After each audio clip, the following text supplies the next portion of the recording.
It was a quiet Thursday morning at the West Elm branch of Unity National Bank. The lobby buzzed with the soft hum of printers, muted conversation, and the occasional ding of the front door chime. Sunlight streamed through the wide windows, casting long shadows across the tiled floor as a few customers stood in line or filled out deposit slips at the writing tables. Just before 10 a.m., the front door swung open and an elderly man stepped in slowly, his movements deliberate. Careful, he leaned slightly on a weathered black cane with a carved eagle at the top. A faded Army veteran's cap sat neatly on his head, pulled low to shade his tired eyes. His posture was straight, almost disciplined, despite the pain he clearly carried in every step. This was Thomas Keller, a 68-year-old retired staff sergeant who had served 2 tours in Iraq and 1 in Afghanistan. He didn't talk much about the wars. What he carried with him was mostly invisible. Memories, scars, and a persistent ache in his right hip from shrapnel embedded during a convoy ambush in 2005. Today, he wasn't here for any special favor or recognition. He had come because something was wrong with his checking account. His military pension hadn't deposited properly, and his rent was due by the weekend. It wasn't the first time a glitch like this had happened, but it was the first time it had delayed funds he depended on. He walked up to the counter and waited patiently behind the velvet rope as the teller finished helping another customer. When it was his turn, he stepped up, offered a gentle smile, and said, "Good morning, son. I think there's been a problem with my pension deposit. I was wondering if someone could look into it for me." The teller barely looked up. He was in his early 20s, name tag reading Jake, earbuds still looped around his neck, one hand idly tapping the keyboard. He let out a small sigh, clearly annoyed to be interrupted from whatever was on his screen. "Name?" Jake asked curtly. "Thomas Keller," the veteran replied, sliding over his ID, account number, and a printed VA pension statement. Jake glanced at the documents with a raised brow and muttered, "This looks weird." Thomas didn't react, just stood quietly, his fingers lightly gripping the handle of his cane. Jake's fingers clacked across the keyboard for a moment, then he leaned back in his chair. "This account's flagged. Pension payments look irregular. Could be a fraud case." Thomas blinked. "I'm sorry," Jake shrugged. "We've had people fake these before. Government IDs, pensions. You wouldn't believe what people do to get a few extra bucks." The words hit like a slap. Around the lobby, a couple of customers turned their heads, unsure if they'd heard correctly. Thomas stayed still. His expression didn't change, but something in his eyes dimmed, like a curtain falling. He straightened his shoulders just slightly and said with dignity, "Son, I've been getting that pension for 20 years. I've never missed a payment or a signature." Jake leaned forward, unconcerned. "Well, today's the day, I guess." He clicked a few more buttons and said flatly, "I've frozen the account until we can confirm with the issuing department. Should be a week or so. You'll get a letter." Thomas didn't argue. He simply nodded and asked, "Can I get a receipt for the freeze?" Jake printed it without a word, handed it over, and turned back to his monitor. The old soldier quietly folded the receipt, tucked it into his jacket pocket, and turned toward the door, each step slower than the last. And that's when the branch manager, who had seen everything from her office glass window, stood up. As Thomas Keller turned away from the teller's desk, his cane tapped gently against the marble floor. Each step carried a quiet weight, part pain, part humiliation. He didn't look around. He didn't want to see the expressions on the other customers' faces. Some were clearly uncomfortable. One man looked like he wanted to speak up, but then turned his eyes back to his phone. Just behind him, Jake leaned back in his chair, cracked his knuckles, and shook his head with a small smirk.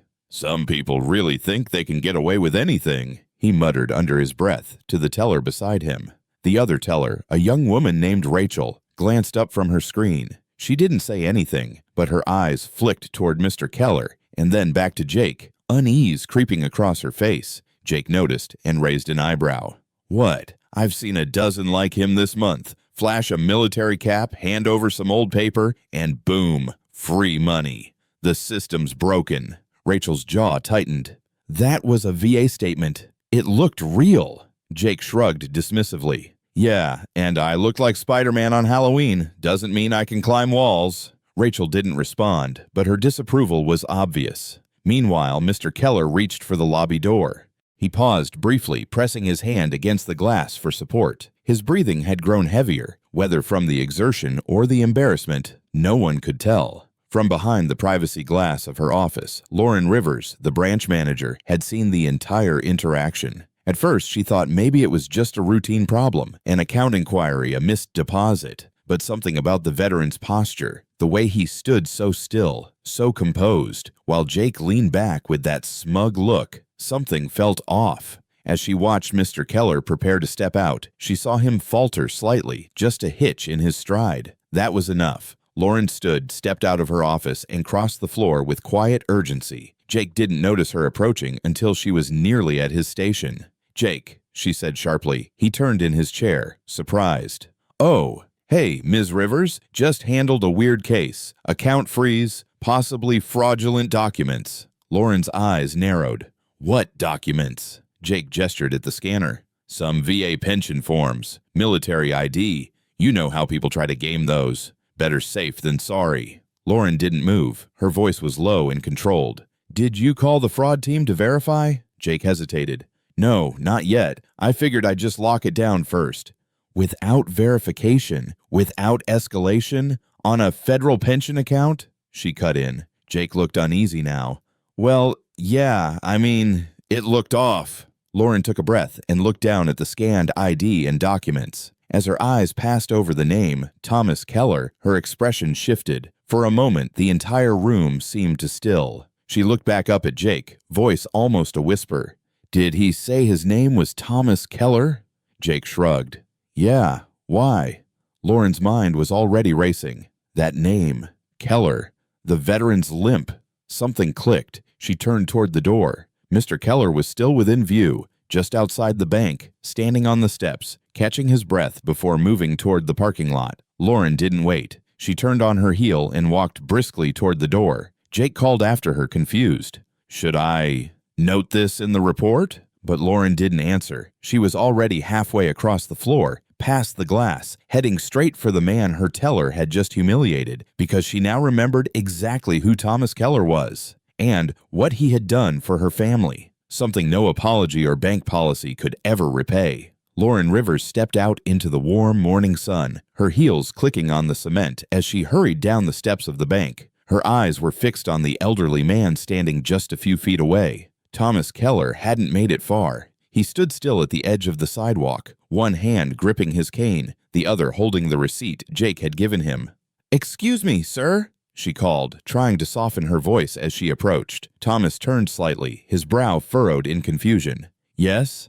"I'm Lauren Rivers. I'm the branch manager here," she said, coming to a stop in front of him.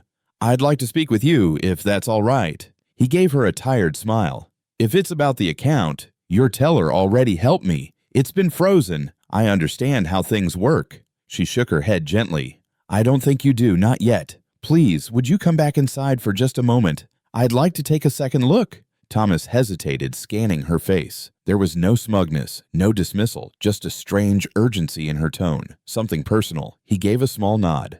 "All right." Lauren walked beside him as he slowly made his way back through the front doors. Customers inside turned their heads as they entered together. Jake glanced up, confused at first, then clearly surprised. Lauren ignored him. "Come with me," she said softly, guiding Thomas toward her glass-walled office. Once inside, she offered him a chair. He sat carefully, adjusting his cane and resting his hands on his knees. Lauren sat across from him, opened her laptop, and pulled up his account with a few swift keystrokes. "Mr. Keller," she said, her voice slightly shaky now, "can I ask you something personal?" He nodded. "Of course. Were you ever stationed in Iraq around 2005? Thomas blinked, surprised by the question. "Yes, Mosul. Forward Operating Base Diamondback." Lauren's eyes glistened. "You were part of the convoy that got hit near Highway 2, October 12th, 2005. Thomas stared at her for a moment, then nodded slowly. "Yes. That was the day we lost Staff Sergeant Michaels and Corporal Boone. We were ambushed just outside the village. How do you know that?" She swallowed, then pulled open her desk drawer and removed a small framed photo. It showed a young soldier in uniform smiling in front of a desert Humvee. She placed it in front of him. "That's my younger brother, Jeremy Rivers. He was in that convoy." Thomas looked down at the photo and went still. "Jeremy Rivers, private first class. Tall kid, southern accent, quiet, but brave." Lauren nodded, tears beginning to form. He told us what happened, how he was hit and couldn't move, how everyone thought he was gone. But he said a sergeant crawled through gunfire to get him, that you carried him half a mile to the evac point even though you'd taken shrapnel yourself." Thomas looked away, his voice low. "He was just a kid. I couldn't leave him behind." Lauren leaned forward, her voice trembling. "He lived. He came home, got married, has 2 little girls now, all because of you." There was a heavy silence between them, filled not with awkwardness, but reverence. Lauren sat back, visibly composing herself. Then, with renewed purpose, she said, "Jake was wrong. You've done more for this country than most people can imagine, and I'm ashamed that we treated you like that." Thomas opened his mouth, but she gently raised a hand. "No, let me fix this." She typed quickly on her computer, her fingers flying across the keys. "Your account is now fully restored. I'm removing the freeze immediately. I've also submitted a report to the fraud department to reverse any flags attached to your profile. And I'm crediting your account with any late fees or penalties that might have resulted." Thomas looked stunned. "That's very kind of you." She stood up. "It's not kindness. It's the bare minimum of what you deserve." Then, as she walked around the desk, she did something Jake would never forget. She stopped in front of Thomas Keller, the wounded, weary veteran who had quietly endured the shame just minutes earlier, and she stood at attention and gave him a formal military salute. For a long moment, Thomas said nothing. Then he slowly rose, straightened his spine, and returned the salute with quiet dignity. Outside the glass office, silence fell over the lobby. Customers watched through the window, unsure what had just happened, but sensing something profound had taken place. The glass office was quiet now, but thick with emotion. Lauren Rivers sat back down, blinking away tears as she steadied her breath. Across from her, Thomas Keller lowered his hand from the salute, still standing, though it clearly took effort. He hadn't expected this, any of this. Just an hour ago, he had walked in prepared to dispute a missed deposit, maybe fill out a few forms, then quietly go on with his day. But now, here he was, standing in a bank manager's office, being saluted by the sister of a man he'd nearly died saving. "You didn't know who I was," Lauren said softly, almost apologetically. Thomas shook his head gently. "No, I remember your brother, not your name. Jeremy and I didn't talk much about family. When you're out there, you try not to get too close. It makes the losses harder." Lauren nodded slowly, her fingers interlocked on the desk. "He didn't talk about the war much either, not after he got back. But one thing he did talk about, whenever we really pushed, was you." Thomas looked surprised. "He said you carried him through hell," she continued, "said he could still remember the sound of bullets snapping past, the heat of the sand under your knees. He told us how you wrapped his leg with your own belt to stop the bleeding, how you dragged him for what felt like hours, said if it weren't for you, he would have been left in that ditch." Thomas lowered his eyes. "It wasn't just me. Others helped cover us. I just did what anyone else would have." Lauren leaned forward. "But they didn't. You did." There was a pause. She let her words settle before continuing. "When he came home, he was in and out of surgeries for 2 years. There were nights he'd wake up screaming, but every time he needed to find strength, he mentioned your name, said, 'Sarge Keller didn't leave me behind. I owe him everything.'" Thomas looked out the window, his eyes distant. "He was a brave kid. I remember when the ambush hit. Everything went to hell in seconds. I saw him go down, and something in me just couldn't walk away. I couldn't let his parents get a folded flag." Lauren exhaled deeply, her voice soft. "You didn't just save his life.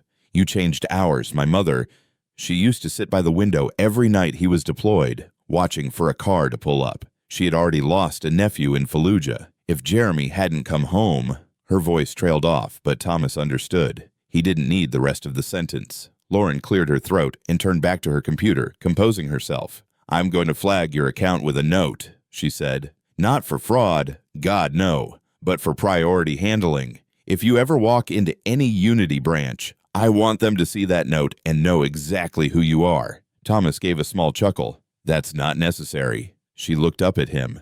"It is. People need to be reminded who built the ground they're standing on." As she printed a new bank card for him and handed it over, she added, "And that teller, Jake, will be formally disciplined. I've already submitted a report. He may need retraining or reconsideration." Thomas raised a hand. "Don't be too hard on him. He's young. I've seen worse out there. If this teaches him something, Maybe that's enough." Lauren smiled faintly. "You're more gracious than most." He looked at her seriously. "Gratitude isn't about medals or standing ovations. It's about moments like this, when someone chooses to remember. And you did. That means more than anything." She nodded, then stood again. "Let me walk you out."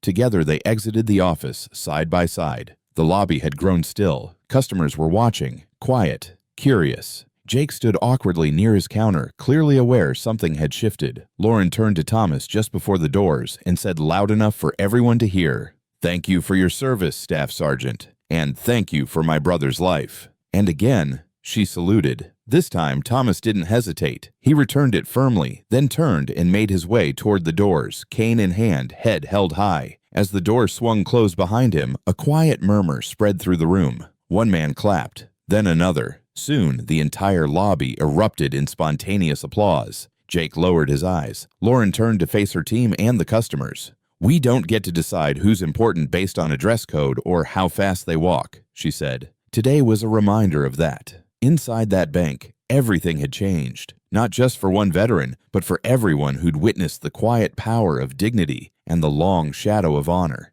The air outside the bank was warmer now, tinged with the scent of spring and freshly cut grass. Thomas Keller stepped carefully down the stairs, his cane tapping rhythmically with each step. But unlike earlier, there was no weariness in his posture, only quiet strength. The humiliation he had felt minutes ago had been washed away by something far deeper than an apology. Inside the bank, the applause had faded, but its echo lingered. Employees stood in thoughtful silence. A few customers remained, looking stunned by what they had just witnessed. An old soldier, once dismissed, honored not with medals, but with something rarer, respect. Lauren Rivers returned to her office, her hands still trembling slightly. Not from nerves, but from the emotional gravity of what had just occurred. She sat down, pulled up Jeremy's photo again, and stared at it for a long while. A single tear slipped down her cheek, but she didn't wipe it away. It didn't need to be hidden. Across the floor, Jake lingered at his station, his cheeks flushed. His earlier confidence was gone, replaced by unease and shame. Rachel, the younger teller, approached quietly.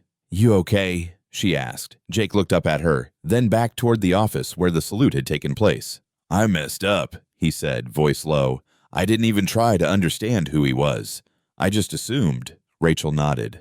"That's the thing about veterans. They don't wear what they've done. They don't lead with it. But it's there, beneath every quiet moment, every scar." Jake looked down. "I need to talk to him. Apologize." Rachel placed a hand gently on his arm. "Start with learning from it, then go from there."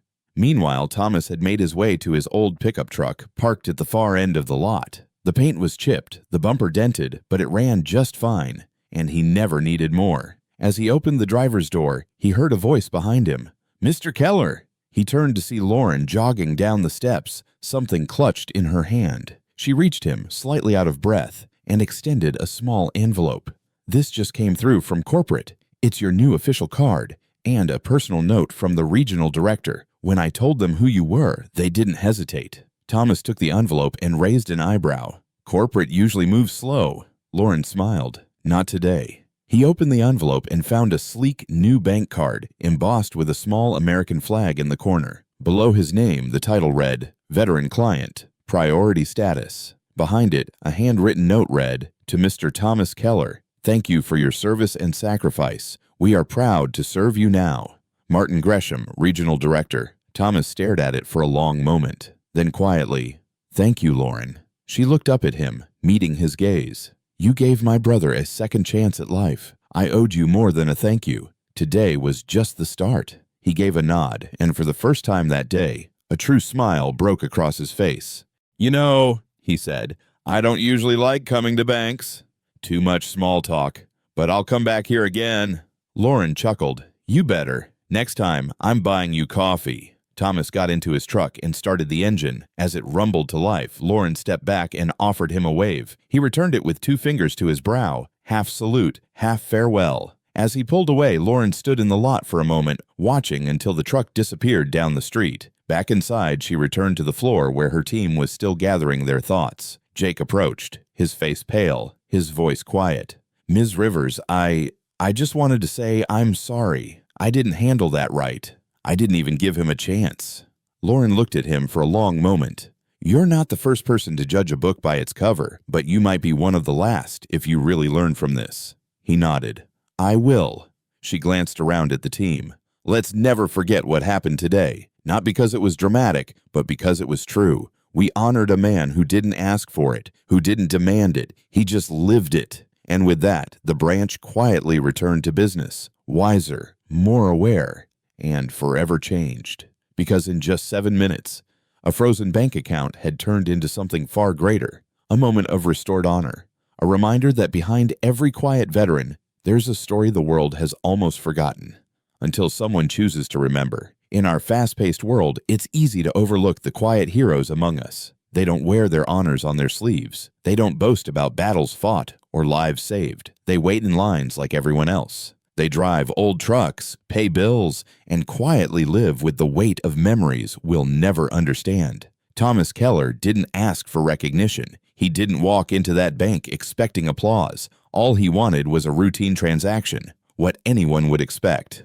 But in the span of 7 short minutes, a careless assumption became a life lesson for an entire room. One disrespectful moment from a young teller turned into a powerful reminder of who we honor, why we remember, and how quickly a single act of kindness or disrespect can define an experience. Lauren Rivers didn't just restore a frozen account. She restored something far greater, a man's dignity, and in doing so, she reminded her team and all of us that respect must be proactive. It's not something we give after a uniform is shown or a story is told. It's something we extend first, freely, because we never know the battles someone has fought to stand in front of us. So the next time you see someone quietly waiting, walking slower, or wearing that distant look in their eyes, pause. You might be in the presence of someone who once carried another soldier through fire, someone who bled for the country you live in, someone like Thomas Keller.